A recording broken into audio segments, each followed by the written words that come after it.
and welcome everybody, I'm Barbarian, and today we have a bit of a weird dev diary. It is so weird in fact that I didn't cover it until almost a month had passed, because there are a lot of things that I was thinking about, a lot of things that, oh boy, are good and also really bad. I want to talk about this. These are military improvements right here. They're coming on the 17th of June, so this is part of 1.9, the free update. Some of it is really, really good. I like a bunch of these ideas, then there's some of it where I'm like, oh man. That's not good. I want to say one thing before, and it has now been, I think, close to 1 year since I made a video where I discussed that whatever Victoria 3 does, it doesn't really matter until it cleans up the hygiene factors. That is accessibility, that is things just working, things no longer being buggy, and most importantly, fixing warfare being annoying. Okay, I'm not discussing, because obviously there are very valid points of view, but I totally understand why people are like, no, I want my stacks. Let's put that aside, because that's not what I'm talking about. Even if you like Victoria 3, even if you're okay with the system, you will encounter a ton of instances where you go, oh god, this sucks. What I mean, for example, is we once played Greece, and in Greece we had a civil war, and in that civil war we had 2 front lines, and I just didn't put an army on the second front line because it only had 1 army. That really sucked. They need to fix that. That was what I said back in the day, because the way it is, I won that war, and it was the least deserved victory in a war that I have ever encountered. It did not feel good. That is bad, because it happens way too often in Victoria 3. Now, I have some ideas, and I've talked about this in the past quite at length, right? When it comes to the Navy, I actually made a long video, and when it comes to the military, I've talked about what I really wanted there, which was military academies that make it so that your generals are picked directly by the institution rather than by you, which is also like a really tedious busy work type of process. Anyway, I've talked about this at length. This is not what this dev diary is about. This dev diary asked the question, what can we make slightly less annoying so that people are less annoyed when they play the game? I have some positives, some negatives, some mixed opinions about this dev diary, and I want to discuss all of them with you, because we're going to get this on the 17th of June, and it may well be the only change in military that we're getting this year, right? We don't have such a busy year in Victoria 3 terms in 2025. Which means that this better be good, because then we will be waiting until 2026, right? So, let's take a look at this, let's check out what is happening. Obviously, warfare has some issues, which we want to address. To repeat what we have stated before, the ambition for 1.9 is not to majorly expand on warfare, but rather to fix the most egregious persistent issues. The main areas we had identified before embarking on this quest to improve warfare were too many front splits, which results in having to micro too much, shuffling of units along a front, usually when 2 fronts merge, leading to them not being defended while the units were traveling, formations teleporting home when they don't have a valid route to get there. There are of course other issues. For example, our user experience and interface could certainly be improved in some areas, supply should matter more, and so on. But these 3 are the cause of most of the warfare feedback posts that we get. We have read through all of your posts and decided on addressing the 3 points above and more, based on your extensive feedback. I do think all 3 of these are vital. I also do think that band-aids will probably not satisfy these 3. I think there have to be different system reworks. And I say the dreaded rework word, but I think there have to be system reworks to really address these issues. The band-aids can still make it less painful. Let's see whether they do. Frontline generation. Faced with the problem of having to micro after front splitting, we sat down to talk about some requirements and possible options. We knew that it's impossible to fully avoid front splitting from happening in general, but that's okay, that was never our goal. We cared about addressing the resulting issues. One use case we really wanted to improve was India, well, fronts in India. Once the princely states decide that they've had enough and declare war, we get an insane amount of front lines generated all across the subcontinent. I didn't do a review of this DLC because I really only review things where I'm like, I really care about this, like either positively or negatively. It was insane to me that they made content, and it was decent content. I think it had some lapses. I think some of the gameplay features, you know, for example, like at release, Great Britain didn't even join the war on the side of the EIC. There were some issues with it, but by and large, the content was good. It was insane to me that when this is the state the country is in, when your content executes correctly, 1, 2, 3, 4, 5, 6, 7, 8, 9, 10, 11, when this is the state it's in, that you make content out of it. That's crazy to me, because people will play the content, be like, oh yeah, that's pretty nice, and then they go, what the hell did you just do to me? Good thing that they're fixing it now. I feel like they should have fixed it when that DLC came out, huh? This is due to the algorithm of how frontlines are created. It looks at continuous pieces of land that are connected to other continuous pieces of land that is owned by your enemy and then spawns a front line between the two, basically. Well, in the case of India, this will often lead to having 10 to 15 fronts because the princely states are not located next to each other. But what if we had a different algorithm, one that resulted in fewer fronts? Let me introduce our patented why not jump front generation algorithm. Instead of requiring fronts to be along a continuous piece of land, we are now telling it to jump for some distance if it would reach another front which it can merge with. In the current version we are looking at covering one state region of a gap. We will be experimenting with a version that instead looks at a specified distance in pixels to cover some of the weirder edge cases where a state is either very small or very large. We're quite happy with the results when you apply it to actual use cases. For example, the case of the Indian revolt that I mentioned earlier. Oh, it's 13 here. Okay, 13 fronts, 2 fronts. So you can see this right here. One, it pulls in this, it pulls in that, right? Pulls in both of these because they're all state region adjacent. Then we have the second one right there. It feels really weird, right? Because the granularity of front lines, as much as I think it didn't work out design-wise in this regard, but the granularity, the idea of it is that you have control over which general you assign to which front line because you want to prioritize them differently. Now in practice it's always extremely annoying, but that was the idea. I think this is good. So somebody asked this, and let me go to the answer. Somebody asked, why can't you just use strategic regions? We are managing armies through strategic regions anyway. One of the earlier pre-release iterations of the Victoria 3 military system was strategic region-based. It really did not work out particularly well and created very similar issues to front splitting when you had theaters on the edges of multiple regions.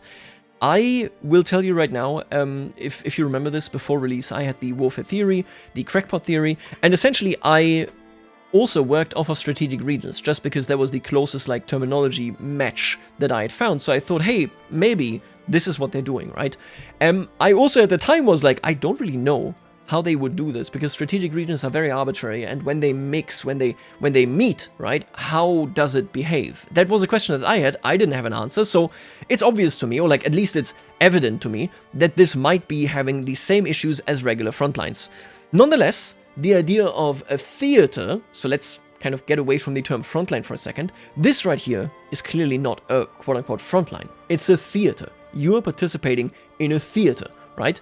I am not per se against this. I think you can circumvent a bunch of issues there and kind of get in there. However, I do agree, especially if you look at Siberia, if you look at China, if you look at large regions that exist in various parts of the world like South Africa and so on, you definitely want to have some granularity in how it chooses to cross gaps. If I ever end up with a civil war in the USA and it's all one front line, I will be very confused, right? That would be a really confusing thing.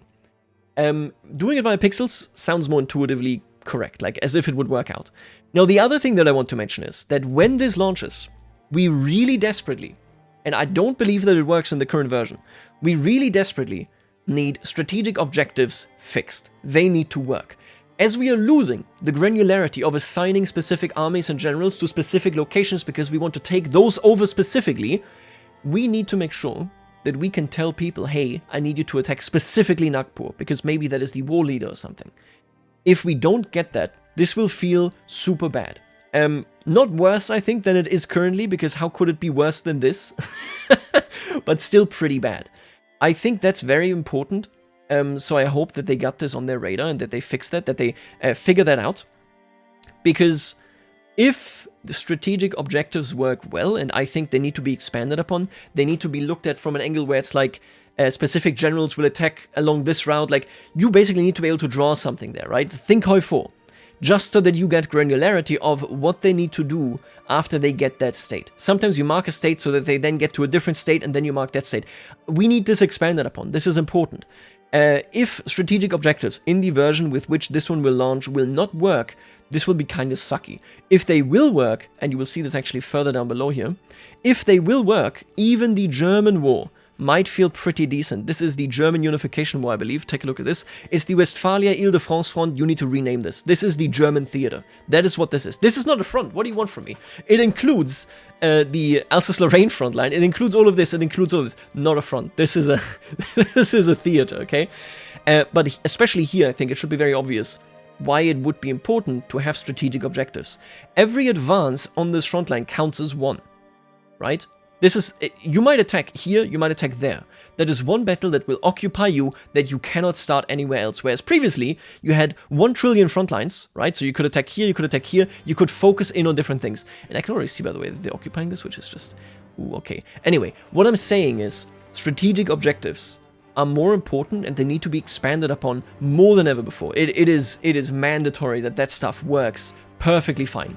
Other than that, I think a move towards theaters and reframing it as such is a good idea, because that is what this is. It is a theater.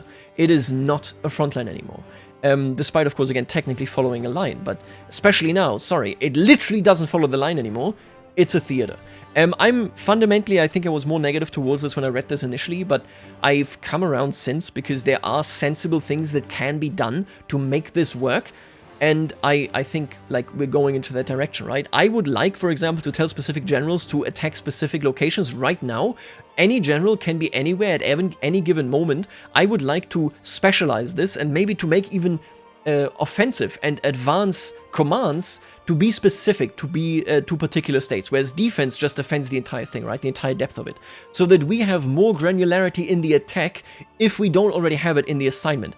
Having the granularity in assignment, it turns out, really sucks. It's annoying as hell, right? Because having this many, it sucks.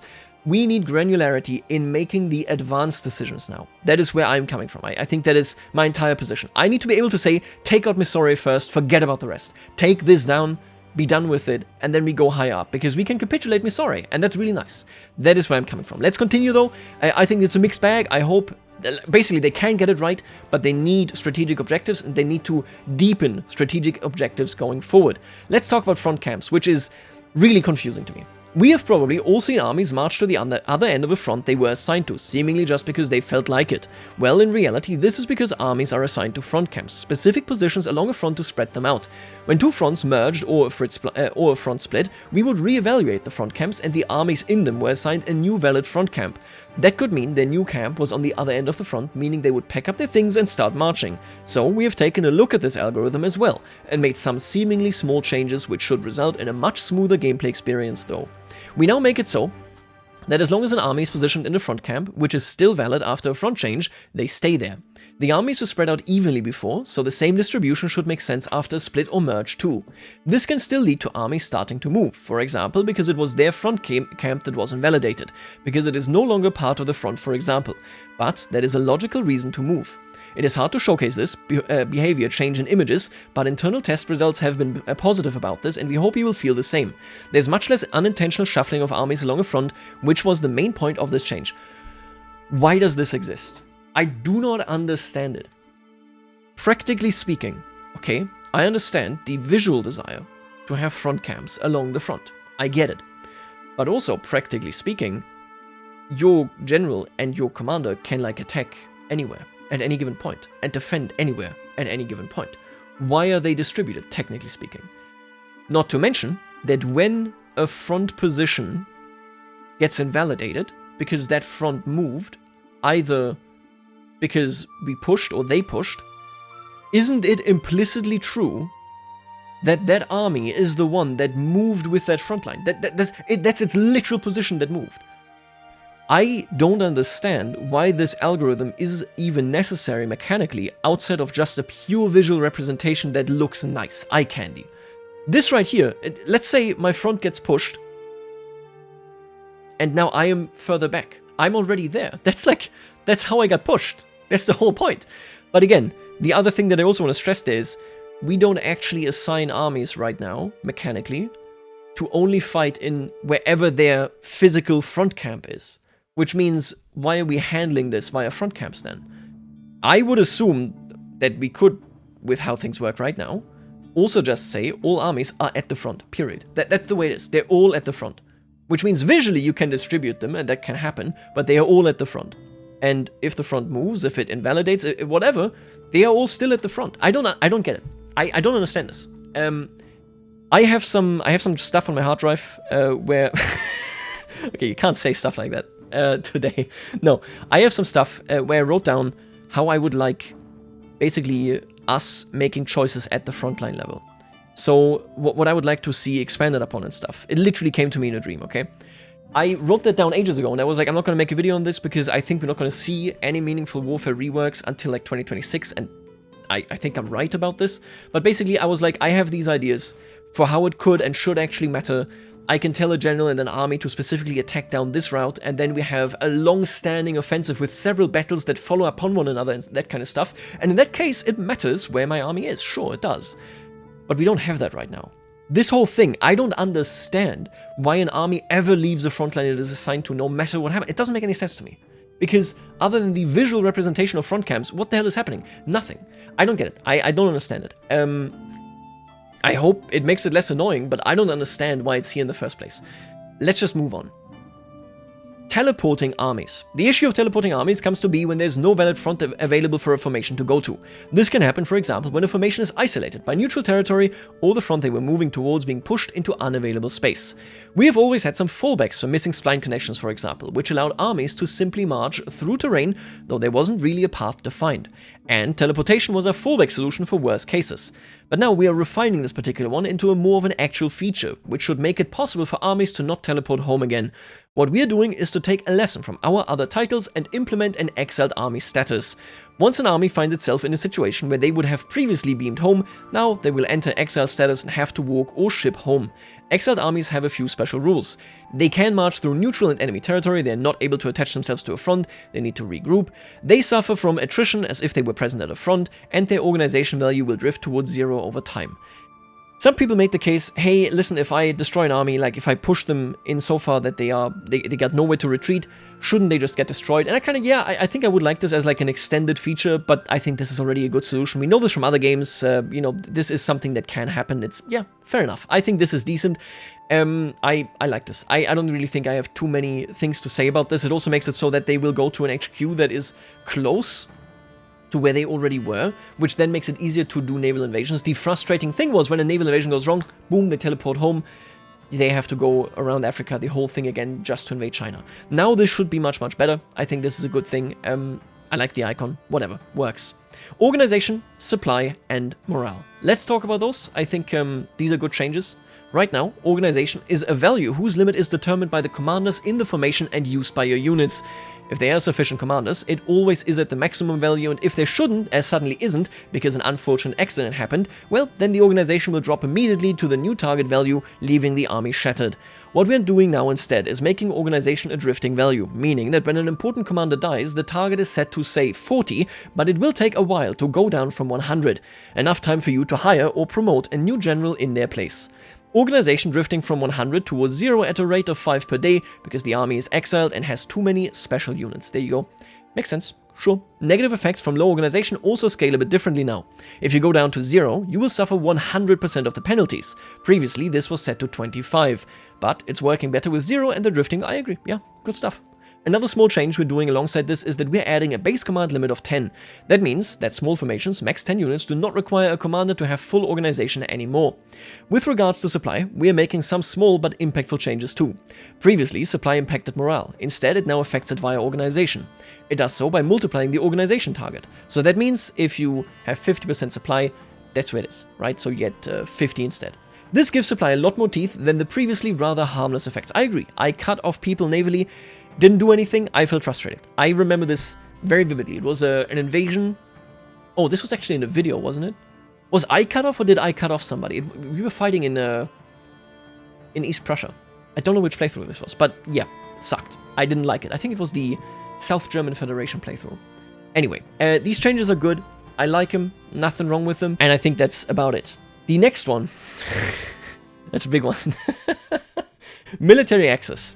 Military access has been on our wish list for a long time. It has proven tricky in our military system to define what exactly it actually means and how we can make it work in a way that makes sense for us. I agree that it is tricky. I think that much I can agree. I don't think I need to explain that much why having a military access system in the game is a good idea, but let's just say it should allow a lot more countries to conduct war without a naval invasion.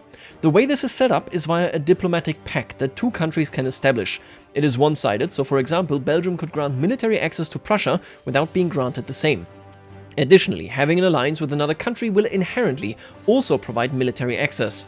Note that the example of Prussia marching through Belgium is incidental and not a reference to any particular historical conflict, which involved German soldiers marching through Belgium.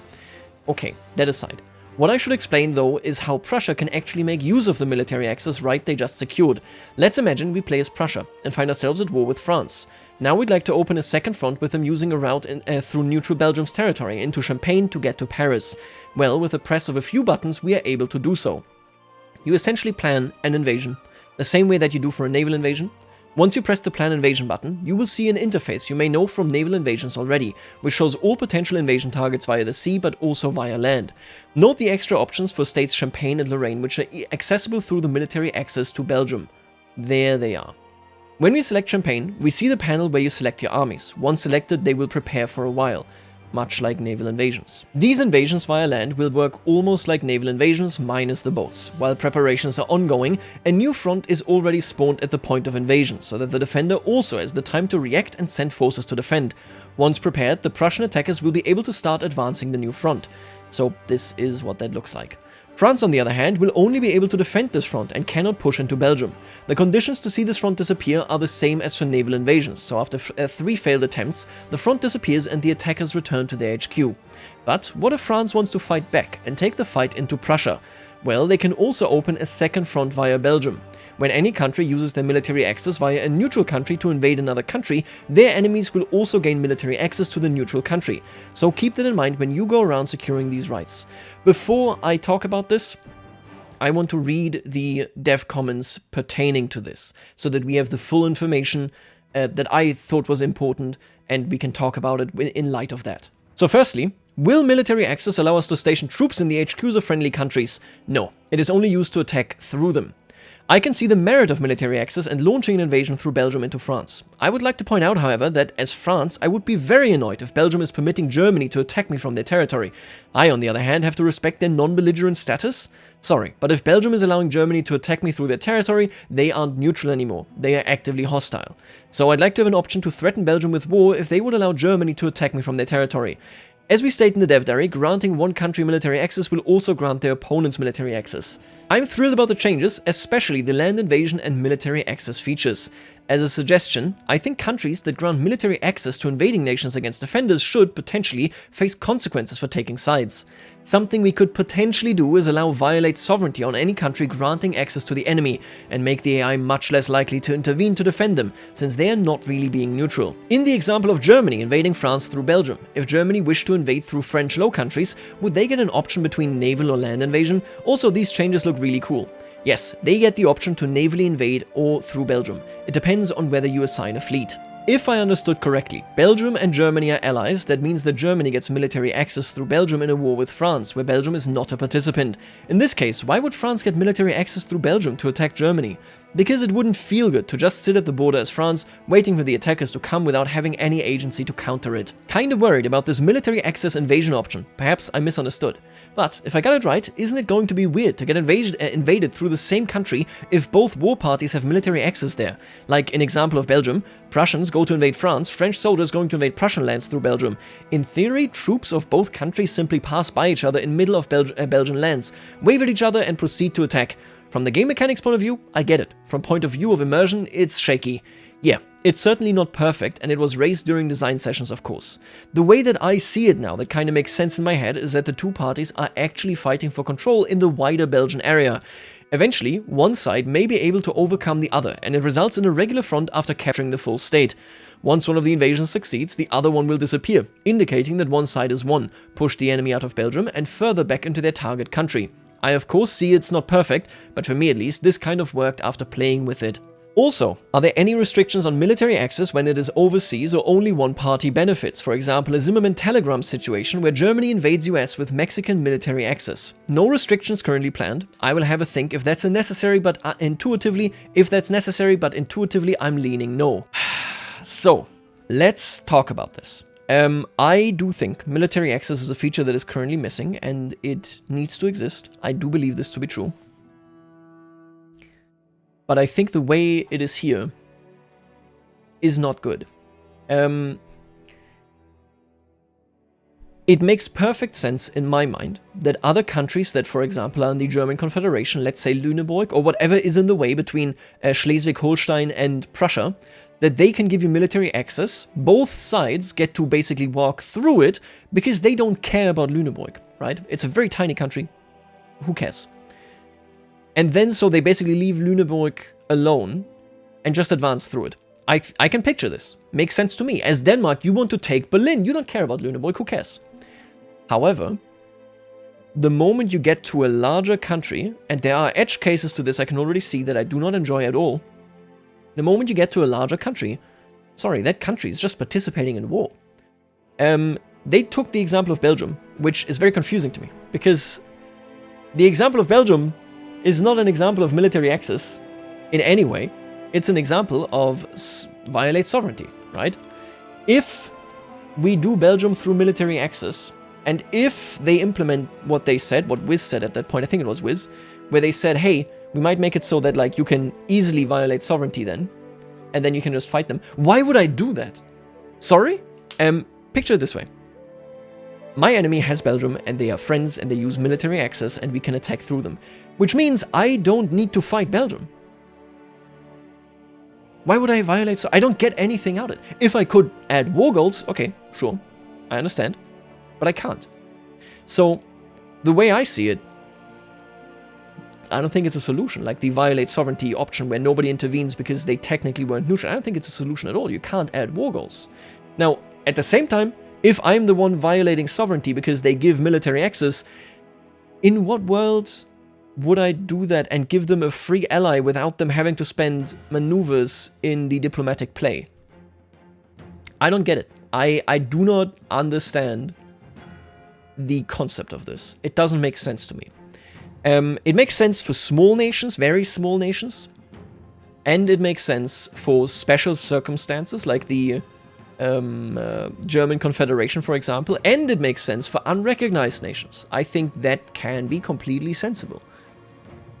I think in every other case, violate sovereignty or a late version of calling somebody into a war makes way more sense. So, the Mexico example. In what world would I as a US player not want to invade Mexico and create a buffer zone? But I can't do that because if I violate sovereignty, you know what happens? Nothing. They just become a regular country and then I capitulate them and I get nothing out of them because I don't have any war goals against them. I want you to imagine a more extreme scenario. Let's say I am Japan and I have military access through Russia and I attack Austria. Does that make sense? They're either on my side fighting a war or they're not. That's the way I see it. Military access makes sense for tiny, tiny, tiny countries. Switzerland, not even really. No, I don't know. If I find a colonial war and I'm fighting it like somewhere like Afghanistan or something, sure, military access makes sense. That's fine. I don't think it makes sense in anything bigger than one state region. Belgium is two state regions.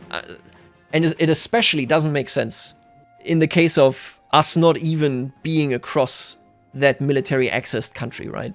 When the Mexico example, that doesn't make sense.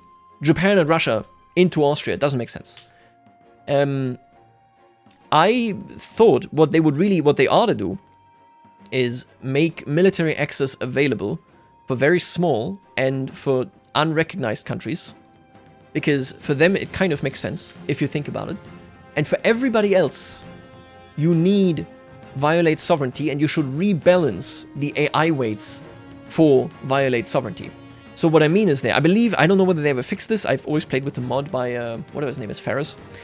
Somebody made a mod where you don't even need to have, because right now, or at least at the launch of the game, violate sovereignty was only accessible if you had a frontline that was adjacent to the third party that you would violate sovereignty of. So if Luxembourg exists and you haven't taken Alsace-Lorraine and Champagne and whatnot, you don't border Belgium, which means you cannot do violate sovereignty against Belgium. If the frontline that you have with France does border Belgium, you can violate sovereignty in Belgium. I think basically that needs to be altered so that it's more liberal. You can just do it with anybody and it will instantly spawn in a frontline. Unless they're very small. So basically, very small countries do military access, whatever. Larger countries, I'm sorry, we already have a feature that deals with this. I don't know. this is one of those band-aid solutions where I personally look at it and I go, we just created more edge cases. We just created more edge cases. If you make it so that like big countries are not willing to do military access, for example, then you basically just like have a relatively arbitrary. I don't know, man. I think it's kind of silly. I don't even care about they walk past each other through Belgium. It's more that like, even if I am capable of looking at Belgium and going like, you are betraying me, right? Because you're letting them through. If I violate sovereignty against them, I get nothing out of it. I get zero out of it. Who cares? Why would I do that? Now, the last thing here that I want to mention for this compound, so I'm like, I see this usage case for very small sets of actions, but for everything else, we already had violate sovereignty or call in your ally in the Diplo play.